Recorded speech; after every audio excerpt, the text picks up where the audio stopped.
Welcome to recipes inspired by our new book, The Mistletoe Mixtape.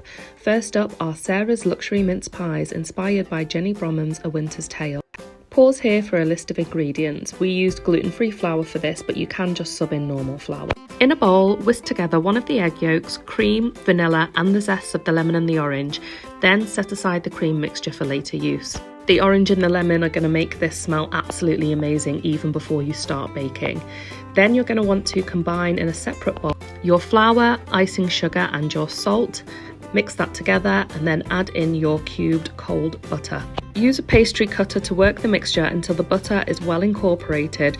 You want a breadcrumby type mixture, but you don't want to overwork the butter too much.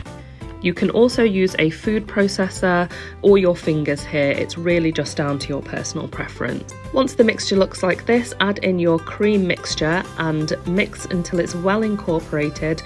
We used a silicone spoon here and then once it starts sticking together, just use your hands to form it into a soft, pliable dough. Shape that into a ball and then wrap it up in cling film and chill it in the fridge for at least half an hour or an hour. Preheat your oven as per these instructions.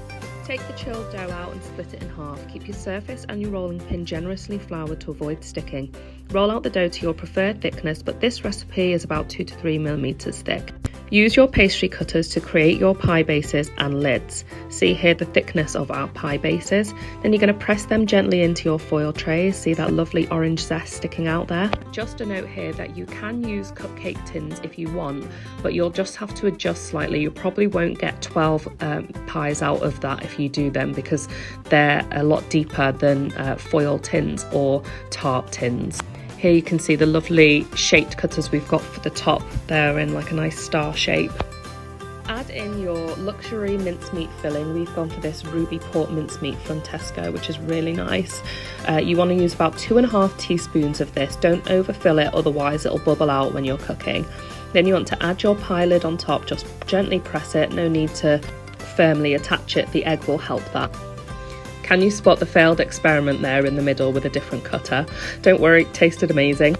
Brush the tops with the other beaten egg yolk and then place it in the oven. Pause here for instructions. Take them out when they're nice and golden brown and then leave them to cool. Don't worry if they look too brown, the icing sugar will offset them, but the egg gives it that lovely crunchy glaze on top. Once they're cool, simply shake over that icing sugar in a sieve and serve.